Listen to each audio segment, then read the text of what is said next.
Hi guys, welcome back to another progress vlog. So today I'll be making Gyutaro from Demon Slayer. He's one of the really weird looking demons, but I decided that I'm going to continue using the same base body for this doll instead of like altering his waist area because obviously he got like that really extreme hourglass shape. So starting off with his feet, I'm using this cream color by Craft Smart for his skin tone. And I like to use this type of yarn to create like a zombie-like or kind of dead skin on a doll. And I feel like he's kind of at that point where he's like half dead already, so.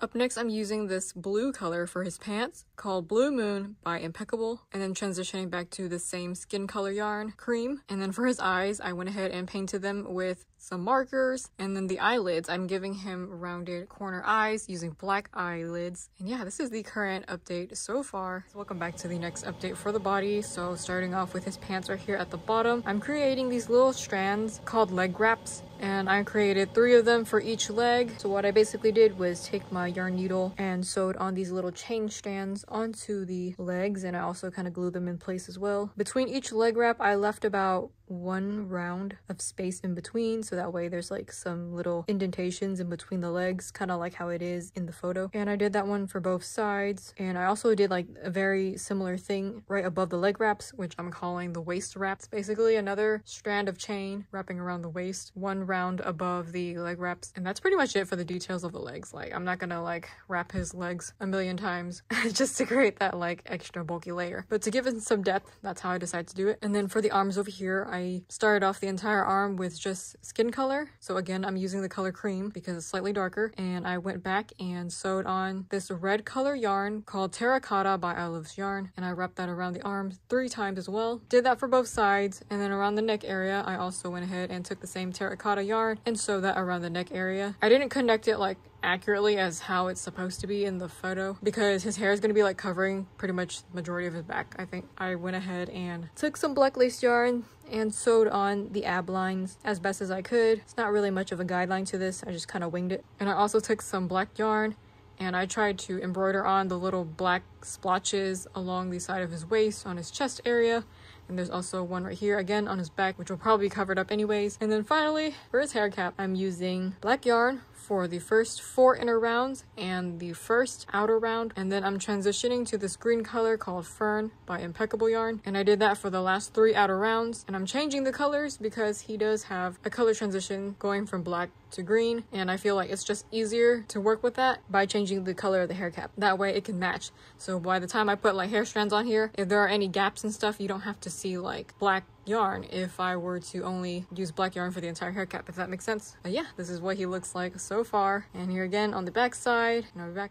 So along the face, I took some black yarn and then I tried to sew on the details across the face at first, and I realized this was going to be kind of inefficient. So I decided to go back and take some fabric glue and then just place some glue kind of randomly along the edges of the black line. And I tried to mimic the shapes a little bit to create the black splotches across his face. So right here you can see it's like black splotches that kind of go upwards and then back down and then it goes back up. And it's a little bit messy using fabric glue because there's like a little bits of pieces of it kind of stuck on the yarn, so I can't really get rid of that. Overall, I think I managed to capture the main splotch that's right across his mouth area. I do wish I had placed it a little bit higher up because it's supposed to be around his nose area, and on my doll I kind of placed it around the mouth area, but it was a little bit hard to tell where to place it, so I just winged it. And I think it's pretty decent. I also gave him a couple of more black splotches on top of his eyes, and it looks like he has eyebrows and a really weird mustache, but so far I think we're doing pretty good, and that is the update.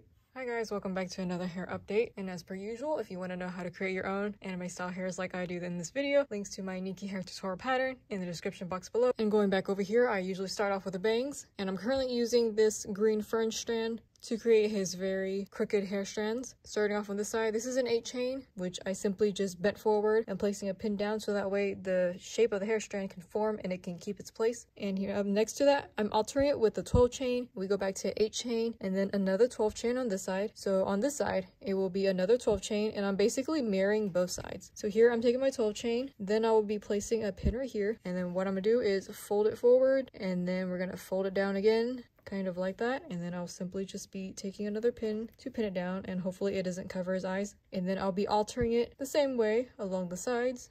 Hi guys, welcome back to the next update for the hair strands. And so for the sides, I decided to continue on adding some more 12 chain right here. So as I was saying, I was alternating between 12 chain, 8 chain, 12 chain, and I ended up adding another 12 chain right here on the side towards the edge. So that way on the front side, it's long enough and it could reach like the bottom of his chin area. And then the back side, I'm just completely using 8 chains right here to fill it up along the bottom parts. And I'm putting it on the, I think it was, oh, it's the second last round of the hair cap, or like you just make it short enough to where it just kind of goes a little bit below his neck and it covers that part. And over here, basically wrapping it all the way around to where it reaches the beginning again. And like I said, here's an 8 chain, a 12 chain, and then I finally placed it with another 12 chain. So I kind of stopped alternating it right here, and then we just went ahead and filled up the rest with all 8 chains. And after this, I think I'll go ahead and create his little high ponytail. Is that what we're gonna call it? It sticks high up in the air, so it's kind of weird. So I'm taking my black yarn and I created 3 little 12 chains that kind of link together like this. You can also create the 12 chain pieces separately and basically just glue it on top of the head. So I'll try to like place this in the middle somehow, and it's going to hopefully poke up forward. Hopefully that kind of looks something like that. You can also add some more hair strands if you wanted, but I generally go with 3 for ponytails for some reason. That's just my magic number, I guess. And I think I'll place it on top somewhere right here, so that way it can be like all the way at the very top. We'll see. I'll be back with you next how his hair is doing so far on the head with the ponytail. And I don't know, they look kind of like black little flames on his head. It's like his hair is kind of on fire, but it's black flames. And again, I'm using 3 little 12 chain strands, and I simply place them on the back side of the hair cap. So let's see, 1, 2, 3 on the 3rd and 4th inner round of the hair cap. I'm placing these 3. One of them is placed sideways. So here's the back side of the hair cap. One of them is placed on the side, and then the other one's facing the opposite direction. And the one in the front is facing towards me. And I try to scrunch them down in a zigzag pattern, and hopefully it will stay in place. Usually that's what I do with my hair strands. Just kind of like scrunch them down, and they usually tend to stay in place. So I guess I'm just gonna leave it like that. Sometimes I can also glue them down if I wanted them to have some security, so that way they won't get all lopsided like this, which I will probably do. I can probably add some glue right here on this flap just to keep it hanging upwards, which I think I will do. After this, we just have this part of the hair left to fill, which I think I will be filling up some more green strands right here, because he does have some more hair strands that poke out on the side. So I'll try to add that detail. And then for the black, we'll see. I may or may not add some black hair strands. Probably not, because that's what the hair cap is for. All right, so I decided to add a few more 8 chains along the side. I added 2 more on this side, and I tried to crunch them together to create this little strand that pokes out on the side. And the same thing goes for this one, placing 2 pins down right here, and then crunch the bottom part just like that. That way it shows up on the side, gives his hair more volume. We're trying to go for that really ugly seaweed hair type of look. And then for the other side, we also got 2 more 8 chains right here, and I tried to replicate it. That way there's volume. And yeah, his hair looks really ugly, just like how he looks like in the picture. So I think I'm doing a pretty good job at it. And then for the rest of this part, I think I will just go back and fill in the spaces with just some 8 chains, and I'll leave the black part alone, because honestly that's too much work. He's already like ugly as it is, so I feel like we're good. And I'll try to fill up this part as well. So I'll be back for the final update. Hi guys, welcome back to the final update. I glued down all his hair and added some extra pieces along the top part where the green rounds were showing.